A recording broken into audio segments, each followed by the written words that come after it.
Good day out there. I hope you're doing well.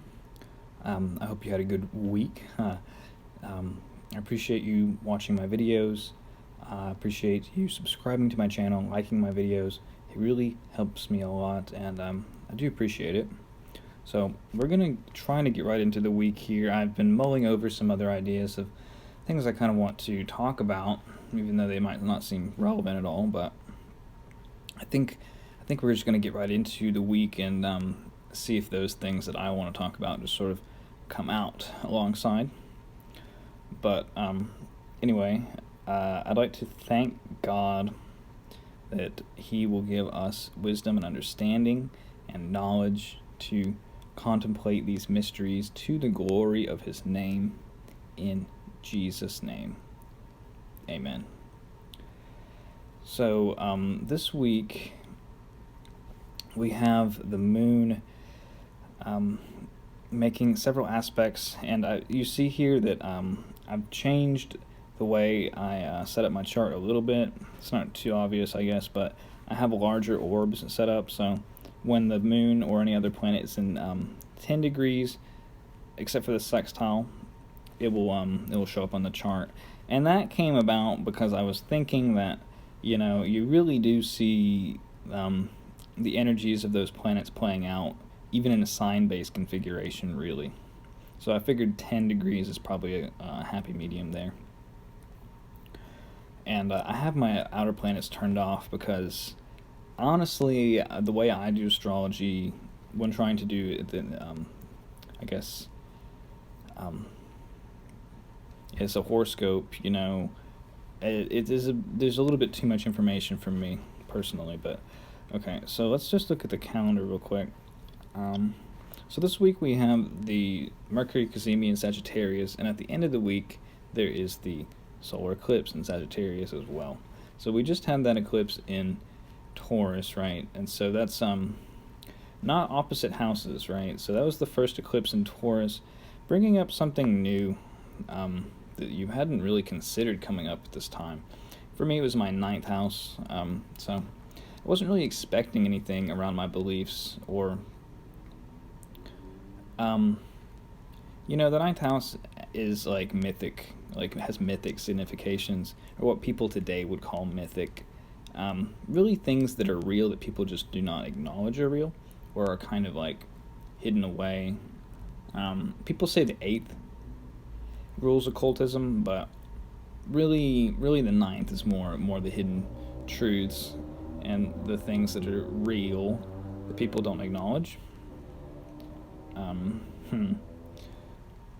So yeah, I wasn't really expecting to be anything to come up in that area. So it was very, very surprising. So I mean, there's a new development. There's a new you're in process about something there. But on the other side, we've been having these eclipses in Sagittarius, and so things are actually wrapping up on that side of things. So we can consider that. So you definitely want to think about this Taurus, Scorpio axis in your chart and know what houses they rule, because that is where things are going to start being developed. But at the end of this week, we have this kind of resolution of things that have been happening in that part of your chart. And I think you've been seeing that this week already, because the moon has been making aspects to that part of your chart as well. For me, is my 4th house, matters related to my family. So religious and spiritual matters have been coming up in a very in process sort of way this week, and I expect that those 2 house topics will do so as well for you. All right. So let's see. So talking about the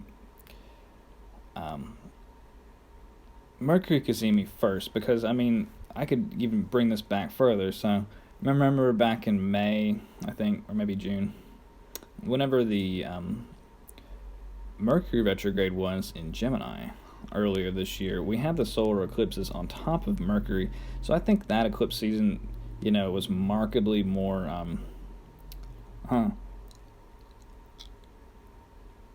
energetic in that Gemini way, then this one is, this eclipse season. So, I mean, there's I only bring that up because the Mercury will also be there on top of this eclipse, although he's direct and going on the opposite side of the sun, right? Far away from Earth, in Sagittarius, on the opposite side of the sun. So Mercury is sort of obscured in this part.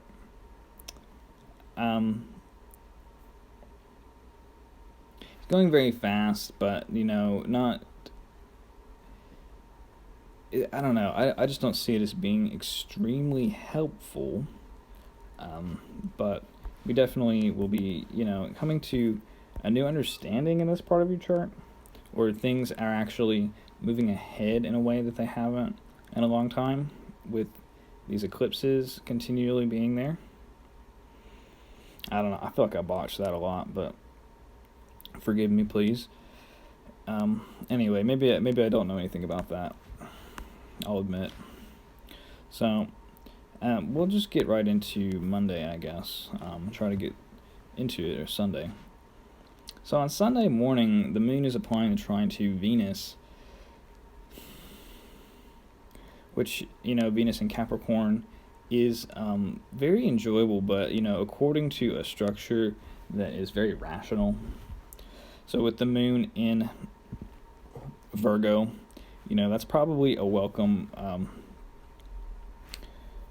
reprieve, I guess, from the moon squaring Mercury and the sun there on Saturday. And that's kind of why I said that, this Mercury cazimi isn't necessarily very helpful, because, anyway, I guess I can't expand on that. But, yeah. So in the morning, probably pretty enjoyable and easy to get a little bit more done. Although, because Mars is visible now, Mars is working really well. Mars is actually at one of his best places here, because he's not under the sunbeams. He's not being squared by Saturn, which I don't have on for some reason. Anyway, he is coming up to the square to Jupiter, so he's afflicting Jupiter, really. But he himself is doing really, really well, executing that office very easily. So, point being, it'll probably be the violence or the otherwise type of aggression that Mars in Scorpio represents will be more visible, and it was more visible as soon as Mars went out from under the beams. What day was that? It was the day that all of that violence came out, and all those riots and protests. Not riots. The worldwide protests happened the day that Mars came out from under the beams of the sun. Didn't see much of that discussed, but there was worldwide protest that day.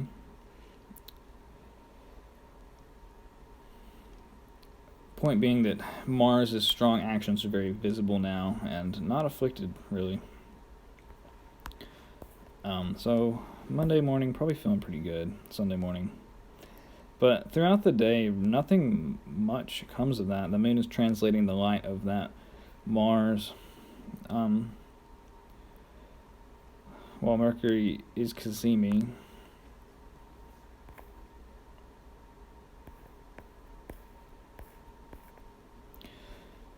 So the moon is void of course, applying out of sign to the nodes. Honestly, I think this, I think it feels good in one respect, but consider that Mercury is ruling the moon still. And Mercury, it doesn't really work well in Sagittarius. So I think this weekend has a sort of exhausting sort of quality to it. Mercury is just being expected to do too much. It's too big, really. But we'll get into Monday here. So on Monday, the moon goes into Libra pretty early. Does make that trine to the north node and the south node sextile. And throughout the day, is applying the sextile to the Sun and Mercury. And the moon makes the trine to Saturn as well. So we have this kite aspect with the south node, the Sun, and Mercury. The moon is being ruled by Venus. Venus is not really making any aspects.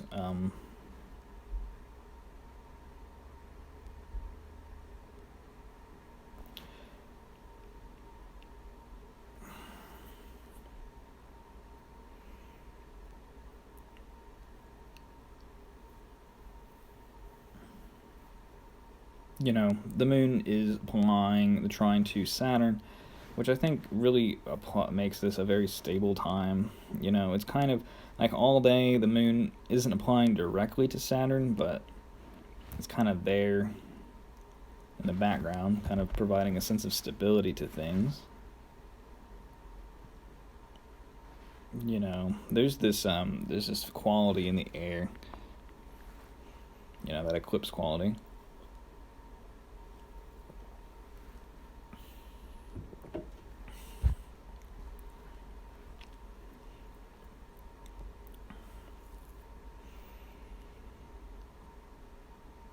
Sorry about that. So the moon is applying that sextile all day. So I think it adds a little bit of a nicer edge to things.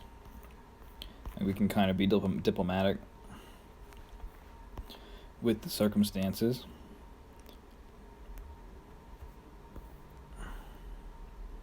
But it kind of looks like a setup for the eclipse to come out.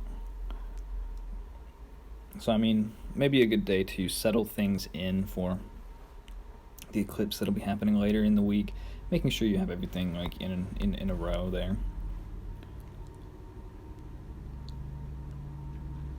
It's not a very expansive day. It's really working diplomatically with the restrictions that are there. Probably kind of pleasant though.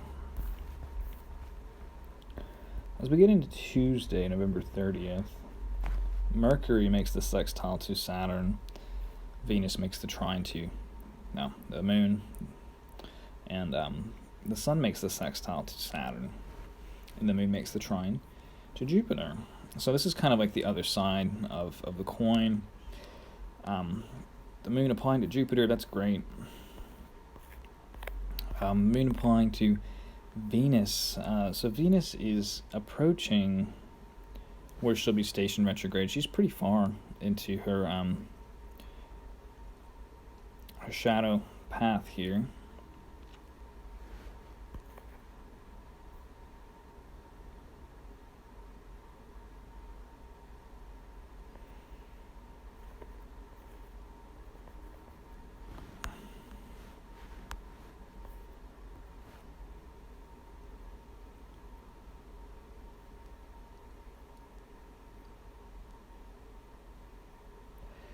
Poor Mercury. Mercury isn't really, he's afflicted here.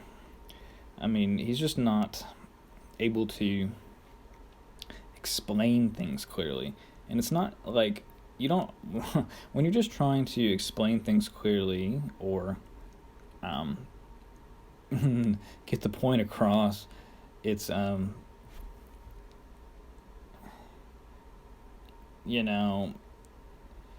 it's a really bad thing if you have to even explain that. Mercury is not in a good spot here. So somehow it's held up though. Somehow it's held up. And overall, pretty nice day, pretty enjoyable time, I think. Probably really wanting to enjoy what we can here. And I think there is a lot of that for us. Mercury in Sagittarius. It's pretty funny, honestly. Alright, But as we get into December 1st, the moon is void of course off of Jupiter, and then the moon goes into Scorpio and applies to Saturn all day. Pretty easy read.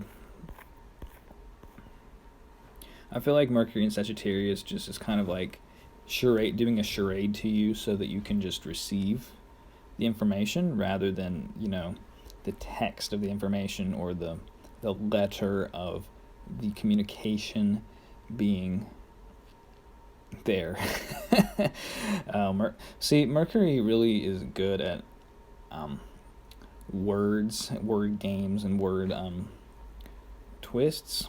And Mercury in Sagittarius, does not have that. It's much more of a charade or like a symbol rather than an explicit form. So, if this week was quite mythological, I wouldn't be surprised.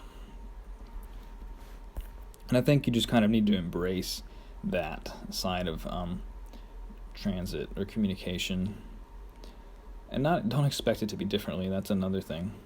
But on Wednesday, the moon will be in Scorpio, making that square to Saturn all day. So Mercury's day,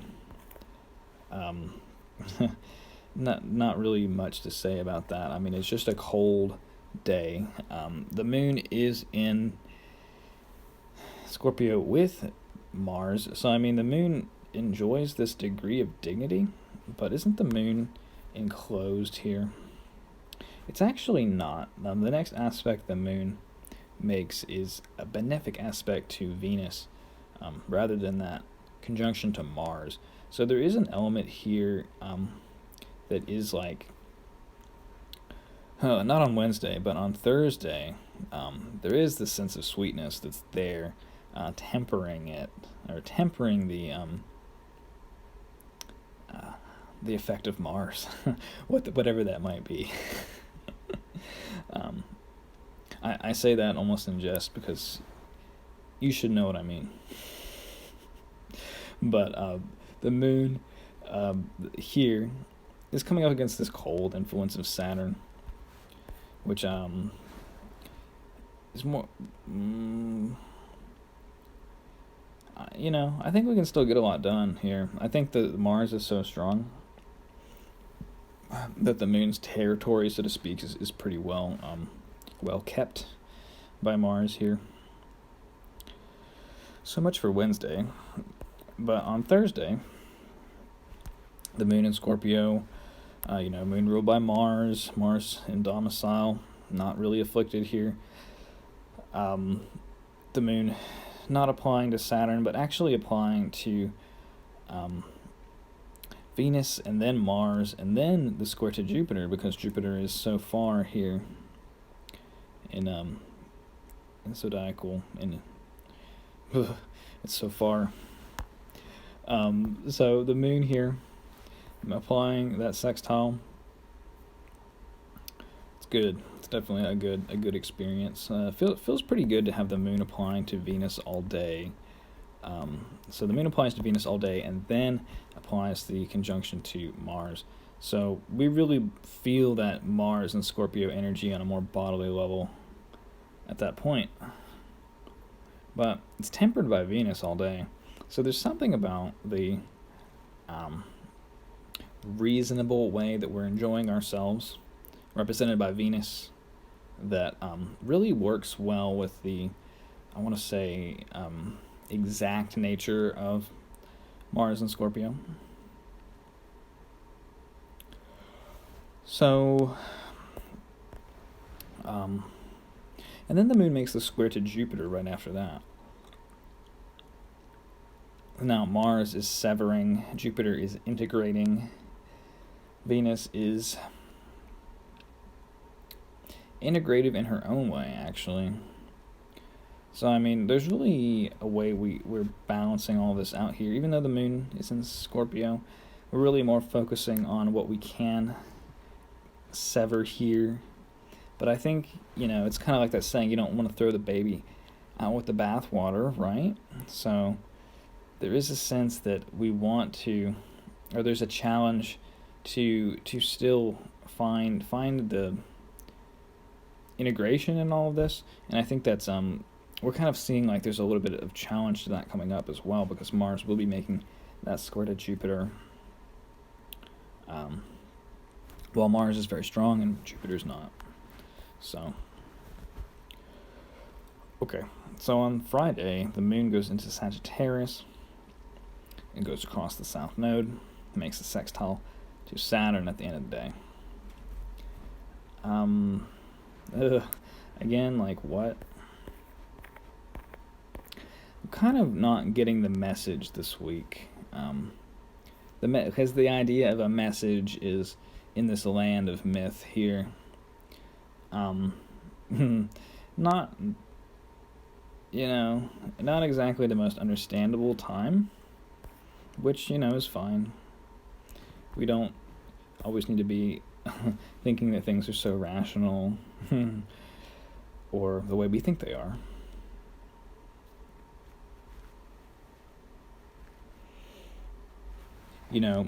Maybe you don't know, but in antiquity or in the past,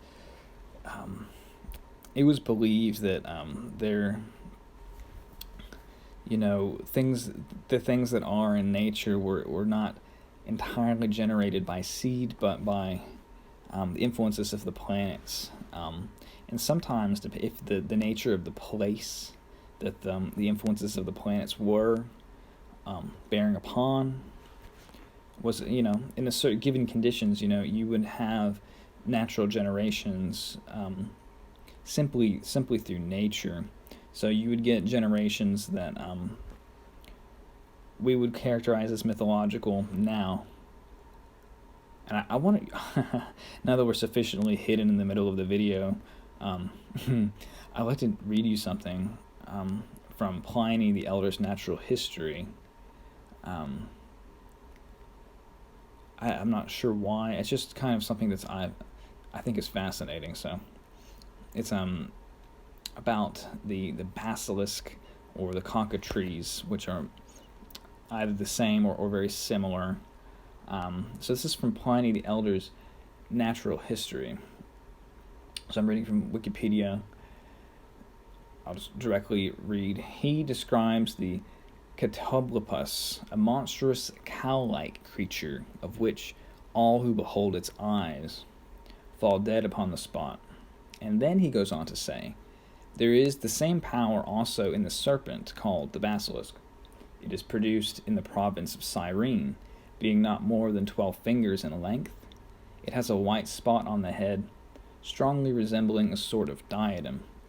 When it hisses, all the other serpents fly from it. And it does not advance its body, like the others, by a succession of folds, but moves along upright and erect upon the middle. It destroys all shrubs, not only by its contact, but those even that it has breathed upon. It burns up all the grass, too, and breaks the stones. So tremendous is its noxious influence. It was formerly a general belief that if a man on horseback killed one of these animals with a spear, the poison would run up the weapon and kill not only the rider but the horse as well. To this dreadful monster, the effluvium of the weasel is fatal, a thing that has been tried with success, for kings have often desired to see its body when killed. So true is it that it has pleased nature that there should be nothing without its antidote. The animal is thrown into the hole of the basilisk, which is easily known from the soil around it being infected. The weasel destroys the basilisk by its odor, but dies itself in the struggle of nature against its own self. Isn't that fascinating? I didn't know that the weasel was the only animal that could kill the basilisk, which I thought was fascinating.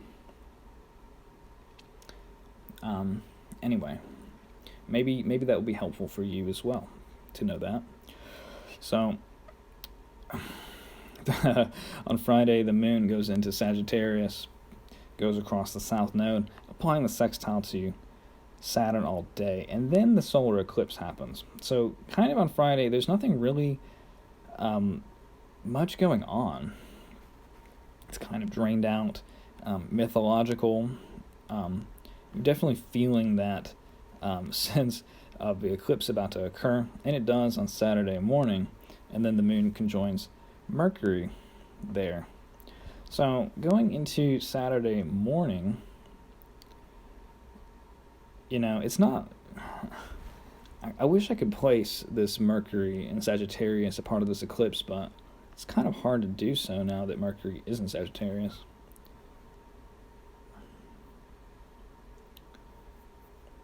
But it will be in that house for you. Probably not easily understandable, more mythic. Kind of what comes out of this eclipse will be described in mythic terms, which I think is very interesting.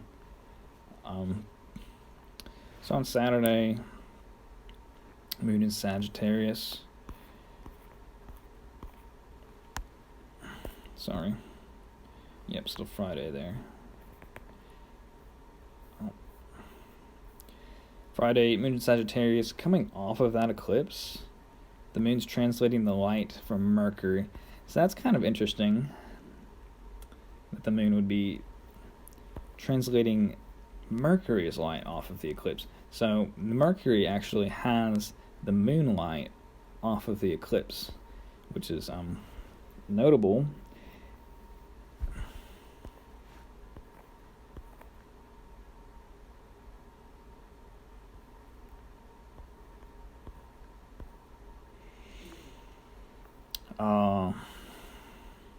So moon in Sagittarius, not really making an aspect to anything but Jupiter. So sextile to Jupiter, probably pretty, it's the ruler of the moon, Mercury, and the sun here, the ruler of this eclipse. So the moon applying to the ruler, maybe we're actually getting context for this, even if it's like sort of irrational. It's funny that Jupiter is in the rational sign of Aquarius here.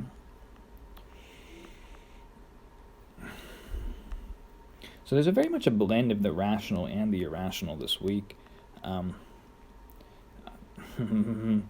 It's hard to go into the rational side of things. Kind of having to stay on the surface there and deal with the surface of the rational, but we're trying to reach into the mythic element, or I want to say the symbolic landscape, if you will.